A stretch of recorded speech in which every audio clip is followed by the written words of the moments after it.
Good morning. Good to have you together with us. The end of the week here. What a great thing. Weeks flying by, and every day that passes, we're a day closer to seeing Christ face to face. Every day that we live for Him, another opportunity to help somebody along the way. And there's those days you wonder, what help can I be? What good can I be? And I can tell you, as a pastor, that the friendship, the fellowship, and the words of encouragement, the prayers of the saints, that matters in an enormous way to me.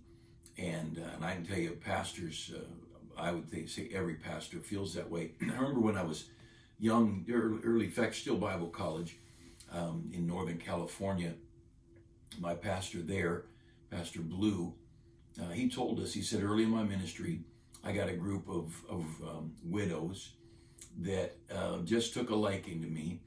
And I knew I had that group of ladies, 4, 5, 8, he didn't say how many.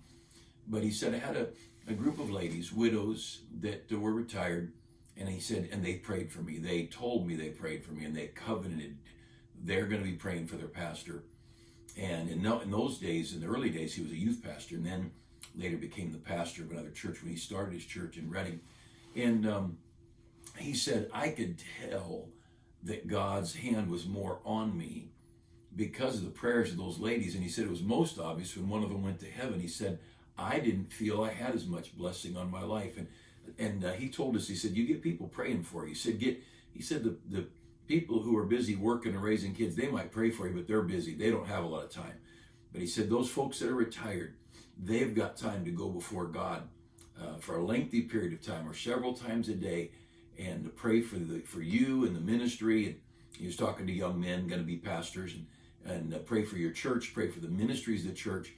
And so one of the reasons I like getting this few minutes each morning, hopefully getting some of us, maybe some of you are retired. I never know who watches anything, but if you have time to pray, get a church bulletin and take time to pray over the activities, the soul winning, the ministries, and let's ask God's blessing on what we do. Certainly pray for me, for our church and school staff. There's so much to be done for God, and we're in a hurting world. Good news, and I've asked many of you to pray for our rest homes, and we were able to get the okay with a couple of do's and don'ts, some rules, but starting in November, we're going to be able to start having rest home services in one of our rest homes again. And we'd heard they'd had a concert on the patio, and who knows, Frank Sinatra or John Lennon, I don't know who it was, but anyway, they had somebody singing, playing, whatever they were doing. I thought, and I'd been thinking, couldn't we go and have the service outside, even if they wanted the sliding glass doors closed? And we could have a speaker inside, and they could see the kids sing, see the preacher, whatever. But it looks like that's going to be better than that. And so I hope you'll keep praying. Pray for these rest homes. And we've got multiple rest homes we've been in the past, and we want to see those start opening up. And then for our jails, what a tender place to go bring the gospel. And the people there, they have time to read their Bibles, and they're not distracted by the wrong crowd. And I don't know, I've not been in there, but I do know a lot of folks, they're better Christians when they're in jail because they don't get drawn away by all the stuff of the world. So I hope you'll pray and take time to care. And then, of course, pray for the country. And what an awkward and difficult few days for a Supreme Court justice. And I just thought, if I was her husband, I'd just want to punch some people out. And what an ugly world. If you took away, I've said this before, but you take all of the political policies away, the economy, immigration, healthcare, take it all out of the way, and put the left here and the right here. It's just interesting, it's left and right, because the opposite of right is not left unless it's right and left hands, it's right and wrong. But if I just saw how they treated people, I would want to be a conservative. And I'll tell you, the way a lot of conservatives have treated our president, I don't want to be in this pool. I want to be over there in that pool. But I love the spirit that our country, much of our country has, of just common courtesy, just to be good to people. And this week was an exhibition of evil, shame, of degrading, of agendas. And it wasn't a time, much of it was not questioning Miss Barrett, because there's not a whole lot to question her on. Most of it was ugly slander towards the country, the president, conservatives, people that have moral and biblical values, and just the whole spirit. And I think I wouldn't be a liberal. I wouldn't be a liberal for anything because of their lack of respect for people and their ugly treatment of people who differ from them. But anyway, we've got a great God. We have a great privilege. See, we've been taught, as the people of God, we've been taught to love people. We've been taught that every human being matters. That person in the jail, that person in the rest home, that person in the rescue mission, the person in the pew in church with his family, they all matter just the same. They all matter to Christ. And as a child of God, they would matter to us too. And that sets you apart from humanity. Nothing like the Word of God to change us and help us. And you know, Jesus talked about forgiving, turning the other cheek, and being merciful and being patient. And but it's a great thing to be a child of God. I wanted to read you. Here we are on October 16th. And the stories of John Moffat. I'm just going to read a little bit about John Moffat. He was born the youngest of 4 children to John and Sarah Moffat on October 16th, 1858. So this is just coming up into Civil War era in Culpeper County, Virginia. He was, his uncle was Anderson Moffat, who'd been preaching in Culpeper at 17 and up, and he was in the county jail over and over for preaching because he believed Jesus was the one in charge, not the state, and that he could preach because Christ told him to preach. It didn't matter whether the state liked it or not, and the state didn't like that. And that happened from the 1600s all the way up into the 1800s. If you didn't bow down to the state church, a lot of these people came to America for freedom, but they came for their freedom, not for everybody's freedom. They just wanted them to be free so they could tell everybody else what to do. And a lot of people are that way. But anyway, when he was a boy, his father died. He was 9 years old. And shortly after the death of her husband, Sarah Moffat, that's John's mother, gathered her children around her bedside to read a sermon on the subject of heaven and hell by Charles Spurgeon. And now let me finish here. That made an impression on John. And later, at the age of 14, he was converted at a Methodist camp meeting. And ultimately, he was baptized with his sister in the Hazel River and joined Goddard Baptist Church. And during his teen years, he was convinced that he was called to be a minister of the gospel. Now, there's a couple things there. One, even though things go bad, you keep going on and doing right. And tragedy may enter our world, but we're supposed to keep serving God. We're supposed to keep loving our family. And this lady carried a burden, but she kept pointing her family to Christ. Another thing is the homes that had Bible in them. When's the last time anybody read a sermon to their family? I've got books of sermons. I've read, I don't know how many sermons I've read. I've got volume after volume of famous preachers' sermons. But you see, they didn't have TV, and they didn't have radio, and they didn't have all the distractions. And these people, the Christians anyway, they turned to books and to literature. And they were a more educated people. They were a more well-rounded people. And what you and I don't know of skateboards and video games and of worldly personalities and the musicians and the actors and actresses, what we don't know of them, because we're not in that crowd that lives in that social media and TV world, it's a blessing to not know those things. These people didn't have ball games to watch, and they might have played ball with their friends, but they weren't sitting in front of a television night after night. And because they weren't, they were reading good literature. In this case, she read a sermon to her kids, a sermon on heaven and hell, and her son was then drawn to Christ, and he was just shortly thereafter he was saved at a Methodist camp meeting, and then baptized in the river and joined the Baptist church. After his education, he was sure that he should go into the ministry. He was called to the Danville Baptist Church, And he just became a passionate for two things: against liquor and for orphans. Of course, those two are tied together, especially back in this day. And he had a heart for the orphans and wanted to start orphanages, and he did start one. And he wanted to fight liquor. And as the years passed and he grew older, he was very outspoken. He fought with he got the temperance movement going. We're going to be temperate. We're not going to have booze, and preached against it and taught against it, tried to legislate against it. And Moffat was it says he was a formidable force. He's speaking out against the evils of whiskey. As in our day, the media lined up in favor of the money that came with the liquor interests.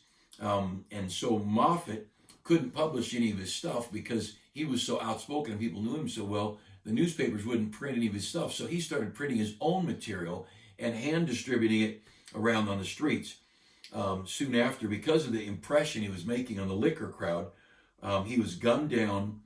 There's a man named J.T. Clark, and he was basically thought to oversee all of the liquor traffic in that area.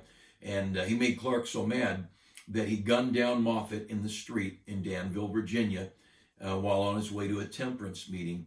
And the whole story was here's a man who lived his life, lived a hero's life, died a martyr, because he stood for some things that he believed to be right and wrong. It's a shame to me that there are Christians who sip their liquor and often argue to justify liquor and try to find a way to make it sound okay to be a booze guzzler. And, I don't drink a lot, I just drink a little. Well, the money people spend to buy that little is supporting the industry that's making those orphans, and that's ruining homes and ruining lives. Last time I checked, the first or second killer of young people in America has always been suicide and liquor. And it goes back and forth some, but liquor-related driving and drinking excessive amounts and dying from it. But between suicide and liquor, and by the way, those two go pretty much hand in hand. And how can we try and justify that kind of a thing? And whatever people, I just can't even imagine people trying to find a way to say it's okay. And I'm against liquor. I'm against it completely. I think the only place liquor ought to be is in some medicine. You want to take some NyQuil, or when Binaco was a popular breath freshener years ago, it was probably 90% alcohol. I don't know. But from Moffat's testimony, John Moffat's testimony, a surrender to the will of God, a love for the ministry, a love for children and orphans, a hatred for the liquor that destroyed so many homes. Those are good things to stand for, of course, for the gospel, getting people saved. And today, I hope you take time to pray for our Bible clubs. Tomorrow morning, we'll be passing out flyers and meeting people. Right now, we're doing the Bible clubs every other week. So we have time on the off week to circulate and meet more people. And then the next week, we have another meeting. And we've had people saved. We have many people saved. Great stories of parents being saved. We had grandparents saved last week. Last week, we had 3 generations of people saved in one family in 3 different areas. One at the park, one on the street, down the street, one at the house itself, and 3 grandpa and grandma, mom or dad, I forget who, and then maybe it was mom and dad, and then some of the kids got saved.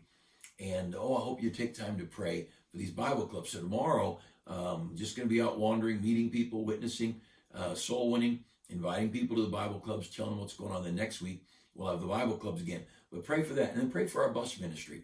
And we are, as the parents are comfortable with it, we're going to start getting our buses running, one bus for a little while, and then the next bus for a little while. The shuttles that we all raise money to buy. We're starting with those because those are legal. Most of our buses, all of our buses but one, are basically against the laws in communist California. Wonderful buses, run great. If we just drive across the state line to Arizona, they'd be perfectly useful. They're good, low mileage, great vehicles. But we're in California. We're on the mission field, and but if you'd pray, and then we're going to need to buy a couple of buses. And I've been looking a little bit, buses that are California legal, that are good, in good condition. All they start.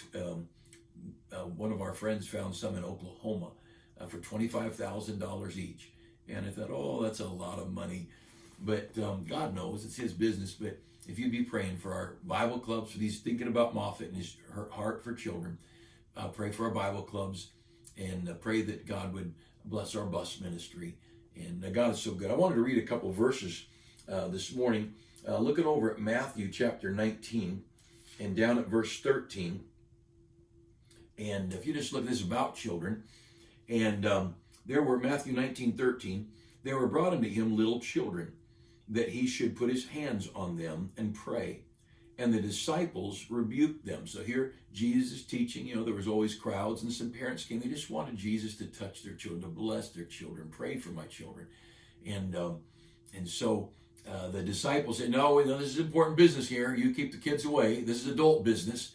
And verse 14, but Jesus said, suffer the little children to suffer the little children, and forbid them not to come unto me, for of such is the kingdom of heaven. He laid his hands on them and departed thence. Now you think about that. Our Lord, he said, you make sure you bring the children. Those children matter to me. Look over to the book of Luke chapter 10. Luke chapter 10 and maybe Luke 18. Luke chapter 18 and Luke 18 and maybe the same story written by Luke and then Matthew also, or maybe another time, but it does take the story and present it in a way I want to point out. Luke 18:15, and they brought unto him also infants, that he would touch them. But when his disciples saw it, they rebuked them. But Jesus called them to him and said, suffer the little children to come to me, and forbid them not, for of such is the kingdom of God. Now there's a couple of things there that I think we need to remember. And one is the importance of children's ministries, that Christ wants. That little song, Jesus loves the little children. That's not just a kid's song. That's a theological truth. And we're in a day, and we have been for some years, where children's ministries are waning. And churches are being built around big concert-type teaching ministries, a concert with little Bible teaching, and the children get left by the wayside. And those children get fallen in love with the world. We want to raise children up in the service of the King, and raise them up in service of others, and raise these children up to care about the world and the ministry. And so we can't lose the ministry of children. And I'll give you, some of you probably heard me say this, many of you maybe. If you go back 38 years when I started the church, there was a pastor here in town of a Baptist church, and I knocked on doors every day, and often I met people who were saved, and I said, where'd you get saved? And they said, Pastor Peterson led me to Christ. Or I got saved in a children's ministry under the ministry of Pastor Peterson. And he was a pastor of the Baptist church. It's not a Baptist church anymore. But during that early decade, I met lots of people who were saved in children's ministries in Baptist churches, led to Christ by Baptist preachers or Sunday school teachers in the Baptist church. During the next decade, we started seeing the growth of these mega churches. Rock and roll concerts, Bible teaching, and not preaching. They were doing a lot of teaching stuff. And there's a difference between preaching and teaching. And I think there's a place for both. But to just have teaching of the Bible without application to life. And there's a whole lot of things besides, not a theological class here. But the second decade of our church, I met a lot of people in those churches, the big churches, the mega churches. I knock on doors. Hey, great. And where are you going to church? I'm going over here to this big, great big church. Oh, wonderful. That's fine. Hey, let me ask you, did you get saved there? And most of the time people would say, I got saved as a child in a Baptist church. And they'd say, vacation Bible school, camp, Sunday school, whatever it might be. So the first generation of people I met, many of them were attending a Baptist church, or they grew up in a Baptist church and they were saved. Next generation, the next decade, they're going to mega churches, but they got saved in a Baptist church. But those mega churches, most of them didn't have children's ministries. Next decade, we're knocking on doors, people going to mega churches, and what's sad? Someday they'd say, I go to this church or that church. I say, oh, it's fine. I'm not against those churches. That's fine. It's wonderful. Let me ask you something. Did you get saved at that church? Same question I asked a decade before. I'm just curious where they got saved. I'd like to hear their testimony. In the second decade I was here, they said, no, I got saved at a Baptist church as a child, usually as a child. The third decade, people have started talking about they didn't get saved. Now, what happened is, back here, Baptist churches started dropping the Baptist name, and then they started dropping children's ministries. And then wherever these people were that grew up in those churches, they weren't saved.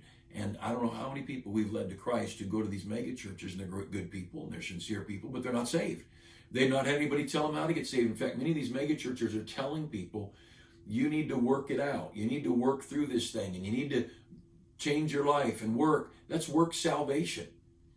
And that's what Christ came to get rid of. We're saved by faith. The just shall live by faith, for by grace you're saved through faith, and that not of yourselves. It's the gift of God, not of works. Let's not even mention both Ephesians 2:8-9 and Titus 3:5.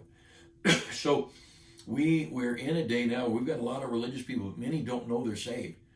And if you try to get them, they say, oh, if they'll say they're saved, and I just ask them kindly, graciously, hey, that's wonderful, you're saved. Where'd you get saved? When'd you get saved? Oh, and they don't know. Or I'll ask, if you died today, do you know for sure you're going to heaven? And maybe the most common answer I get out knocking on doors is this: I'm working at it. I'm working at it. I'm trying. And folks, you don't work at getting saved. Either you're saved or you're lost. You either got saved and you are saved, or you didn't get saved. And it's not work. You just get saved by trusting Christ. That thief on the cross wasn't trying to get saved. He got saved. And we need to understand our churches are losing our children's ministries. That's the important thing. Our children's ministries. And the devil, I believe, is getting people to have ministries to married couples, and ministries to broken hearts, and ministries for the depressed, and recovery ministries, and addiction ministries. And none of those are bad things. But where's the Sunday school? I read a book many years ago, or I didn't even read it, I saw it, written by a pretty well-known youth pastor called Building Youth is Better Than Mending Men. And that was a prophetic title. I don't know what the book said, but it was about youth work. But that's, tell you, the reason we have Sunday school and children's ministries is it's better to build youth than to mend men. Now, the other thing in those verses, people were bringing their little kids. The disciples rebuked them. And Jesus said, oh, no. You don't do that. Now, these are the 12. These are the elite. These are the inner circle. And this morning, if I could just remind you, we're all just flesh. And there are times our perspective is not right. Now, you see that in a car accident. You ask people what happened, you'll get all kinds of perspective. And in a very tense situation, you talk to people in military and law enforcement that have to write reports after action reports or whatever. And they got to write down what happened. Oh my, in the intense moments, who did what when, and what was the order of things, and anything emotional going on. It kind of messes up our perspective. But here are these disciples. They are the inner circle being personally trained by Jesus, and they still hadn't got the issue straight on children. And Jesus had to correct them. These are good men. Now, let's don't be so proud to act as if we couldn't fine-tune our faith or our behavior a little bit. Let's don't be so arrogant that we couldn't bow our head and say, Lord, I was off on that, and I'm sorry. I mishandled this. Let's don't be so arrogant we can't say to our children, I'm sorry. Many times with my children growing up, I've gone to their room, knelt down by a bedside and apologized for me being too harsh or whatever. If I felt like I did not behave properly to my children, I wanted my children to know Daddy is a big enough man or a small enough man, however you want to say it, that I didn't mind going to a child and kneeling down as they were laying in bed at night and saying, I'm sorry. I shouldn't have said it that way, or I shouldn't have done whatever. And I make no apologies I make no excuse. I don't say, Daddy's had a long day, my wife's, Mama's been mean to me. None of that. I'm sorry. I shouldn't have said it that way, and I'm sorry. But it's not just in our behavior. Sometimes it's in our theology. And look, I've been pastoring almost 39 years. And I'll tell you, I'm learning. I study my Bible. I get up early in the morning and study. And throughout the day, as often as I can, I step aside, read, and study. And I am more than willing to say I have learned, I would say in the last 10 years, I have learned massive amounts of things about our heritage, about America's heritage, about our Baptist history, about Bible doctrine, about end times doctrine. Man, we don't know it all. This is an eternal book. And you haven't got it all pegged, and neither do I. And I was just listening to a little bit of a sermon, and the preacher, and he's an old preacher, he's in heaven now, but somebody asked him a question, and it was a question and answer service, kind of an after church service Q&A time. And somebody asked him a question. He said, "Now that's something I can just tell you, I don't know." And I thought, yay, let's hear it for a man who's small enough in his own eyes, he's not embarrassed to say, "I don't know," or "I'm still learning." And well, I love my Bible more now than ever, and devouring time with it. I wish. I don't know yet. I don't know if I'm using all my time just the way I should. I try to spend time in the Bible and prayer, spend time with people, spend time in ministry and organizing and planning, and I teach a couple of classes in our Christian school, and I try to get the right amount of time. I try to sleep a little bit along the way, but I'll tell you, if I could get more time with my wife, I'd get it. If I get more time with my kids, I'd get it. If I could get more time in this book, I'd get it. But the point being, let's don't be so big we can't be rebuked, even if we rebuke ourselves. But let's realize we can learn. Remember, Jesus said, "I've got to go to Jerusalem, and I'm going to be turned over to the Gentiles, and they'll kill me." And Peter said, "Forbid it, Lord." And Jesus turned around and said, "Get thee behind me, Satan." That's a pretty good rebuke.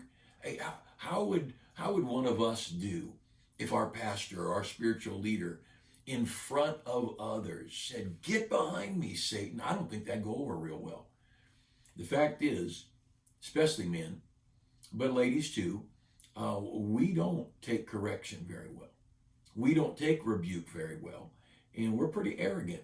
And our culture, I don't know if it's TV or what, our culture's made us so soft that we don't like being corrected. And you go through the book of Proverbs, there's an awful lot of verses about the wise receive instruction and the wise receive correction. And let's don't be too arrogant. So the thought this morning, let's keep the children's ministries alive. Let's love the Sunday school, love the children's church. Why hasn't it been good to see the kids singing lately?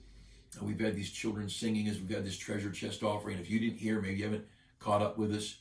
But last week we filled all of our treasure chests, and the goal was $2,020 in each of those 20 treasure chests, and we were able to get all that money raised, and that's all going to go towards children's ministries. And thank you for your giving. But let's keep our children's ministries alive and right up front and fresh. In order to do that, we need Sunday school teachers, we need bus drivers, we need mechanics. And you say, "Well, I couldn't be a mechanic or a bus driver." Could you pray that God would send us a mechanic or a bus driver? That's important. A young man got saved here a couple of years ago, and he's a bus driver, and he's legal, and he drives in the public buses, and so in the public school buses. Not right now because they're not running buses, but his license and all is legal. And so what a blessing. Pray that God would send us some mechanics. Pray that God would send us good buses themselves, money to buy the buses. Pray for Sunday school teachers. There's so much could be done. We have a lady in our church who regularly just brings a tray of, and since COVID, she's not been doing it, but I hope she starts up pretty soon. But she'd bring a tray of snacks. She just adopted a Sunday school class. That lady's Sunday school class, she said, "It's mine. Every week I'm going to bring a tray of goodies for those little girls." Another one of our ladies, she's bought backpacks for the kids for back to school, even though they didn't go back to school. She picked a bus route or bus area. Another one of our ladies, every week, she goes around to several different stores. When she's shopping, she buys things, just stuff that's helpful to children. And we use it in our Bible clubs. And she'll just bring a grocery bag of goodies, food goodies, pre-wrapped things or toys, Super Bowls, whatever, things to give away to the children. Man, those are people that, they may feel like they couldn't teach, but they're a part of it. Let's keep the ministry, let's keep the children's ministries alive, and let's keep us humble enough that we're teachable. Let's keep us humble enough that we could learn and keep loving that book. There's nothing like it. Now, tomorrow morning, soul winning, Sunday, church at 9 o'clock, Sunday school, 10:15, 10:30 actually, and Sunday night church, 7 o'clock. We've got our overflow rooms open. We have 2 more big overflow rooms available. You can come and be as close or as far from people as you want. Of course, our FM radio is going to the parking lot, and I'm going to try and get out. Some of you drive into the parking lot, hang around a little bit. Let me at least walk by and say hi to you. I really don't like what's going on, because there are people who are a part of our church, who love our church. I'm sure they give to the ministry of our church, that I've not even been able to say hi to them hardly. And maybe on the phone here or there, but I miss seeing our people, and I love our church, and I love you that go to our church, you that go to other churches. I hope you love your church and your pastor, and hope you're good to each other there. So pray for the weekend. Pray that God would bless in a rich way, and certainly be praying for our elections. Would you do that? All right. God bless you. Let's pray for a good weekend. Thanks for spending some time together.